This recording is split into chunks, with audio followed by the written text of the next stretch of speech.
Hi ನಮಸ್ತೆ ಎಲ್ರಿಗೂ, ಹೇಗಿದ್ದೀರಾ? ವೆಲ್ಕಮ್ ಟು ಸುದ್ದಿ ಲೋಕ ಚಾನಲ್ನ ಮತ್ತೊಂದು ವಿಡಿಯೋಗೆ ಸ್ವಾಗತ.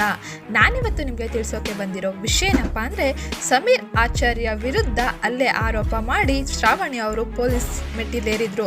ಅದೇ ಮರುದಿನ ಮತ್ತೊಂದು ವಿಡಿಯೋನ ರಿಲೀಸ್ ಮಾಡಿದ್ದಾರೆ. ಅದರಲ್ಲಿ ಏನಿದೆ, ಹಾಗೆ ಇದರ ಬಗ್ಗೆ ಶ್ರಾವಣಿ ಅವರು ಏನು ಹೇಳಿದ್ದಾರೆ ಅನ್ನೋದನ್ನ ಈ ವಿಡಿಯೋದಲ್ಲಿ ತಿಳಿಸ್ಕೊಡ್ತೀನಿ. ವಿಡಿಯೋನ ಕೊನೆವರೆಗೂ ನೋಡಿ. ಹಾಗೆ ಯಾರೇನು ಚಾನಲ್ಗೆ ಸಬ್ಸ್ಕ್ರೈಬ್ ಮಾಡ್ಕೊಂಡಿಲ್ಲ, ಸಬ್ಸ್ಕ್ರೈಬ್ ಮಾಡ್ಕೊಳ್ಳಿ.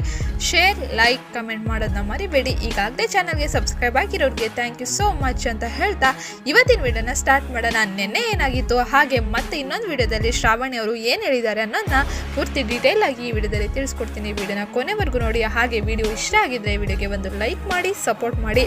ಇದೇ ರೀತಿ ಬಿಗ್ ಬಾಸ್ ಅಪ್ಡೇಟು ಮತ್ತು ಇದೇ ರೀತಿ ನ್ಯೂಸ್ ಅಪ್ಡೇಟ್ಗೋಸ್ಕರ ಚಾನಲ್ಗೆ ಸಬ್ಸ್ಕ್ರೈಬ್ ಮಾಡ್ಕೊಳ್ಳಿ. Bigg Boss Kannada season 11 reality show ಈಗಾಗಲೇ 29ನೇ ತಾರೀಕು ಅದ್ದೂರಿಯಾಗಿ ಆರಂಭ ಆಗಿದೆ. ಸುಮಾರು 17 ಸ್ಪರ್ಧಿಗಳು ಬಿಗ್ ಬಾಸ್ ಮನೆಯೊಳಗೆ ಪ್ರವೇಶ ಪಡೆದಿದ್ದಾರೆ. ಎಲ್ಲರೂ ಹೊಸ ಸ್ಪರ್ಧಿಗಳನ್ನು ನೋಡಲು ಕಾತುರದಿಂದ ಇರುವಾಗಲೇ ಬಿಗ್ ಬಾಸ್ ಕನ್ನಡ ಸೀಸನ್ 5ರ ಸ್ಪರ್ಧಿ ಸಮೀರ್ ಆಚಾರ್ಯ ಬಗ್ಗೆ ಸುದ್ದಿಯೊಂದು ಹರಿದಾಡಿತ್ತು. ಸಮೀರ್ ಆಚಾರ್ಯ ವಿರುದ್ಧ ಪತ್ನಿ ಶ್ರಾವಣಿ ಗಂಭೀರ ಆರೋಪ ಮಾಡಿ ಪೊಲೀಸ್ ಠಾಣೆ ಮೆಟ್ಟಿಲು ಏರಿರುವ ಬಗ್ಗೆ ಸುದ್ದಿ ಹರಿದಾಡಿತ್ತು. ಬಿಗ್ ಬಾಸ್ ಮನೆಯಿಂದ ಹೊರಬರುತ್ತಿದ್ದಂತೆ ಅವರ ಪತ್ನಿ ಕೂಡ ಸೋಷಿಯಲ್ ಮೀಡಿಯಾದಲ್ಲಿ ಫೇಮಸ್ ಆಗಿದ್ದರು. ಸಮೀರ್ ಪತ್ನಿ ಶ್ರಾವಣಿ ಇನ್ಸ್ಟಾಗ್ರಾಮ್ ಖಾತೆಯಲ್ಲಿ ಇಡೀ ಸಂಸಾರ ಲವಲವಿಕೆಯಿಂದ ಇರುವ ವಿಡಿಯೋಗಳೇ ಇದ್ದವು. ಆದರೆ ದಿಢೀರನೆ ಶ್ರಾವಣಿ ಆಚಾರ್ಯ ತನ್ನ ಇನ್ಸ್ಟಾಗ್ರಾಮ್ ಖಾತೆಯಿಂದ ಲೈವ್ ಬಂದಿದ್ದರು. ಈ ವೇಳೆ ಶ್ರಾವಣಿ ಅವರು ಸಮೀರ್ ಆಚಾರ್ಯ ಹಾಗೂ ಅವರ ತಂದೆ ಮತ್ತು ತಾಯಿ ಅವರ ಮೇಲೆ ಹಲ್ಲೆಗೆ ಮುಂದಾಗಿದ್ದಾರೆ ಎಂದು ಆರೋಪ ಮಾಡಿದರು. ಈ ಪ್ರಕರಣ ವೈರಲ್ ಆದ ಬಳಿಕ ಶ್ರಾವಣಿ ಸಮೀರ್ ಆಚಾರ್ಯ ಮತ್ತೊಂದು ವಿಡಿಯೋವನ್ನು ಶೇರ್ ಮಾಡಿದ್ದಾರೆ. ಈ ವಿಡಿಯೋ ನೋಡಿ ನೆಟ್ಟಿಗರು ಸಮೀರ್ ಮತ್ತು ಶ್ರಾವಣಿ ಇಬ್ಬರಿಗೂ ಪ್ರಶ್ನೆ ಕೇಳುತ್ತಿದ್ದಾರೆ. ಏನೆಂದು ಪ್ರಶ್ನೆ ಕೇಳ್ತಿದ್ದಾರೆ ಅನ್ನೋದನ್ನ ಇಲ್ಲಿ ನೋಡೋಣ. ನಂತರ ವಿಡಿಯೋದಲ್ಲಿ ಏನಿದೆ ಅನ್ನೋದನ್ನ ಕೂಡ ನಾನು ಇಲ್ಲಿ ತಿಳಿಸ್ಕೊಡ್ತೀನಿ. ಶ್ರಾವಣಿ ಸಮೀರ್ ಆಚಾರ್ಯ ಲೈವ್ಗೆ ಬಂದು ಪತಿ ವಿರುದ್ಧ ಆರೋಪ ಮಾಡಿದ ಬಳಿಕ ದಾಂಪತ್ಯದಲ್ಲಿ ಅಪಸ್ವರ ಎದ್ದಿದೆ ಎಂದು ಸುದ್ದಿ ಹಬ್ಬಿತು. ಸೆಪ್ಟೆಂಬರ್ 29ರಂದು ಭಾನುವಾರ ಮನೆಯಲ್ಲಿ ಕೆಲಸ ಮಾಡುತ್ತಿರುವ ಆ ವೇಳೆ ಮಗಳು ಗಲಾಟೆ ಮಾಡುತ್ತಿದ್ದಳು ಅನ್ನೋ ಕಾರಣಕ್ಕೆ ಗದರಿದ್ದರು. ಆ ಬಳಿಕ ಸಮೀರ್ ತಂದೆ ಶ್ರಾವಣಿ ಅವರ ಬೈಯುವುದಕ್ಕೆ ಶುರು ಮಾಡಿದ್ದರು. ಹೀಗೆ ಮಾತಿಗೆ ಮಾತು ಬೆಳೆದು ಕಿತ್ತಾಟ ಶುರುವಾಗಿತ್ತು ಎಂದು ವರದಿಯಾಗಿತ್ತು. ಈ ಜಗಳ ತಾರಕಕ್ಕೇರಿತ್ತು. ಸಮೀರ್ ಆಚಾರ್ಯ ಹಾಗೂ ಅವರ ತಂದೆ ಮತ್ತು ತಾಯಿ ಇಬ್ಬರು ಸೇರಿಕೊಂಡು ಮನಸ್ಸಿಗೆ ಬಂದಂತೆ ಹಲ್ಲೆ ಮಾಡಿದ್ದಾರೆ.